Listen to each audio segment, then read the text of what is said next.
Good morning. I'm Muriel Bowser. I'm the mayor of the District of Columbia, and I'm joined by Admiral Dixon Smith, Chief of Police Cathy Lanier, and we are here to give you a report on this morning's incident at the Washington Navy Yard. Elbow. We want to report that the police were called and asked for assistance by officials at the Navy Yard. We understand that an employee at the Navy Yard shortly after 7:29 reported that she may have heard gunshots in the facility. The police officials at the facility sent out the call to law enforcement in the area. Our police responded. Our police went into the facility with the assistance of our federal partners. At this time, there is no evidence of gunshots. There is no evidence of a shooter, and there's no evidence of any victims today. We look forward to finding out that all of our partners responded as they should have.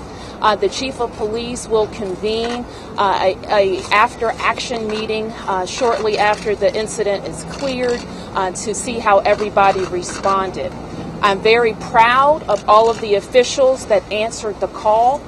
We know that there have been a lot of lessons learned from previous incident fatality here at the Navy Yard, and we have found that there has been a clear, coordinated, and convincing response to this scene.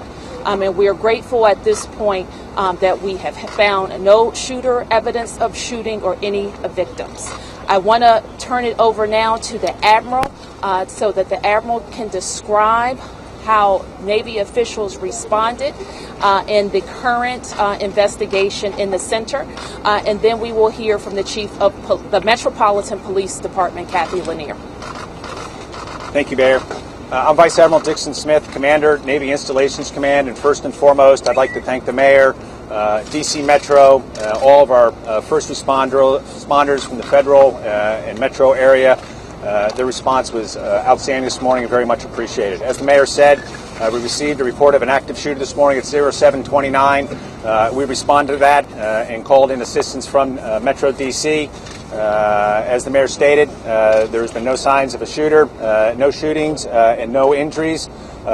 Navy Yard remains in lockdown, and Building 197, we're finishing up the final walkthrough right now, checking and opening up all of our secured spaces. We expect that to be done within 20 minutes. Assuming we find nothing, then we will open up the Navy Yard again. For the folks that were evacuated out of 197, the Humphreys building, based upon the location of the building, they either went outside of the Navy Yard or they went over to our conference center.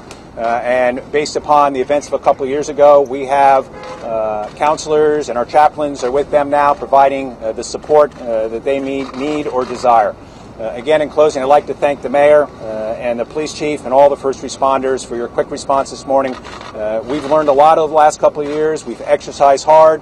We're going to review this again to see what went right and what we can continue to improve upon to improve our procedures in the future. Thank you very much.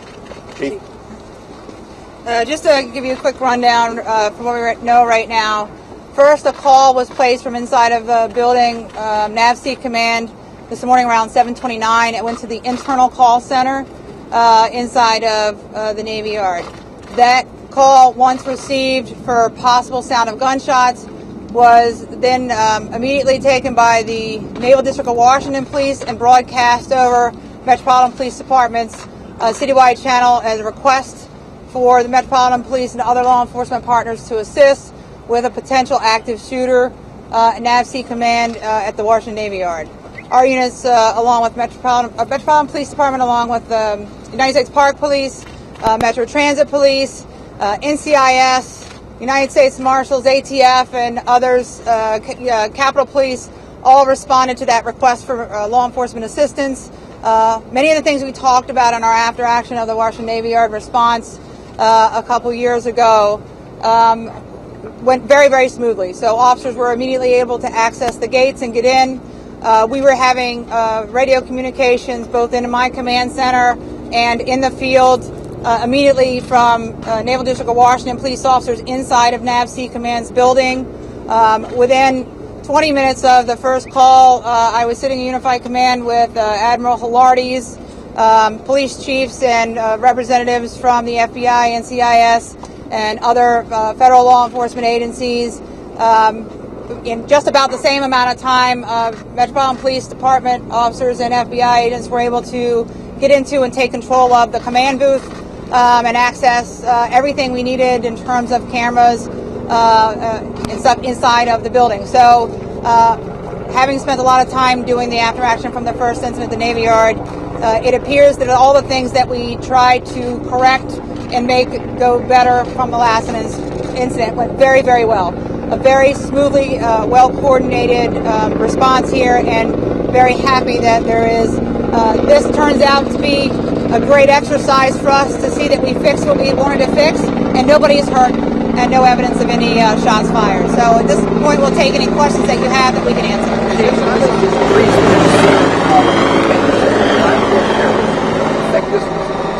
So the question is, how do we feel this impacts the increased threat for the Independence Day?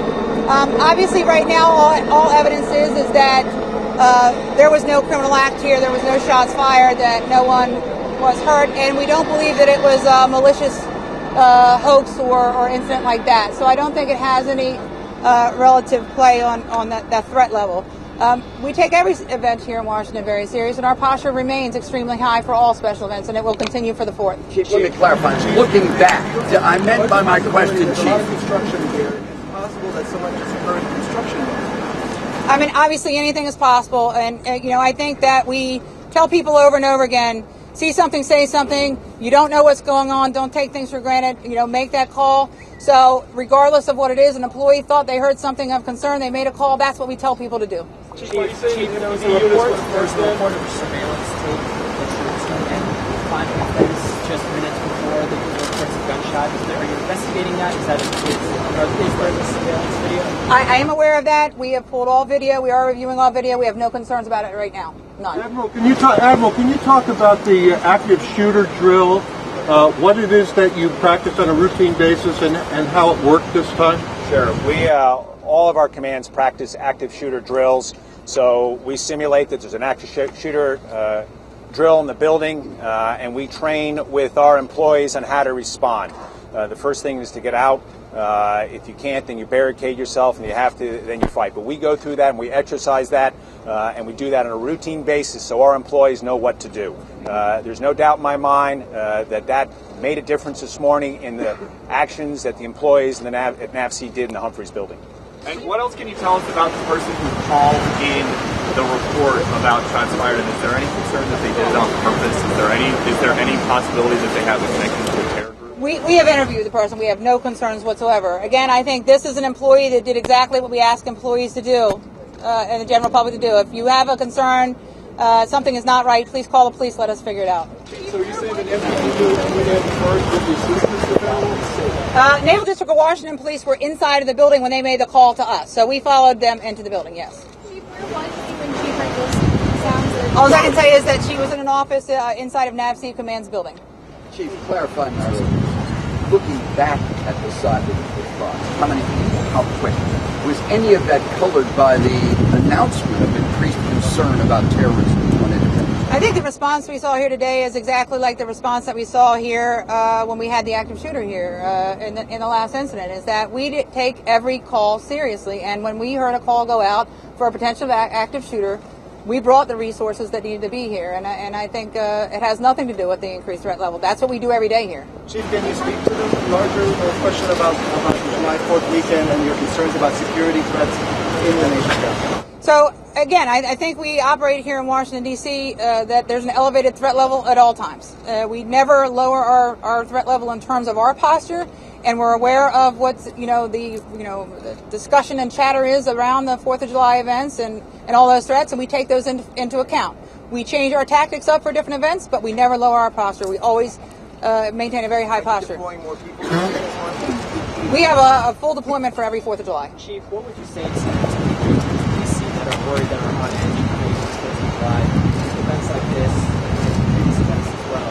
What do you tell those people that are on edge? Well, I think this event shows that you have a city that's very well prepared. You have a city that has a lot of local, federal law enforcement assets that are very well coordinated. We work together every day, and it's not only what you see, it's what you don't see. We do that behind the scenes as well. So I think people should feel very comfortable that this type of response does happen. Unfortunately, happens when there is no, loss of life or real incident. And it was just one call. Hold on, I'm going to get somebody else in. Yes, sir. Chief, why are you convinced that this wasn't a hoax? Why are you persuaded that this was just a misunderstanding? Because we've spoken to the person who made the call. And what did he say? The person who made the call heard what she thought may have been gunshots, and she made a call, which is what employees here are trained to do. We have no concerns that this was a hoax whatsoever. Just the one call? That was it? Yes. After the initial response, some police ran to get 300 out. Can you tell us what happened there? So what often happens with a response of this nature is there's a lot of police activity going on in the neighborhood, and people's sense of alertness is heightened, and when they see different things going on, they'll call, which is, again, we ask people to call. And so we started getting additional calls about people on roofs, and a lot of what we were getting was people calling in what they saw as police response. Most of the officers that responded here today were in uniform. Some were not. Those officers that were not in uniform, we did get additional calls about persons showing up that may be suspicious, and they turned out to be law enforcement. You figured out exactly what she heard?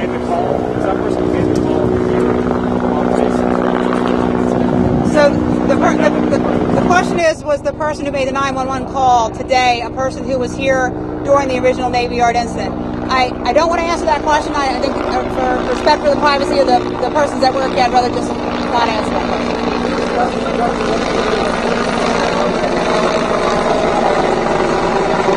You're going to have to repeat the question. I'm sorry.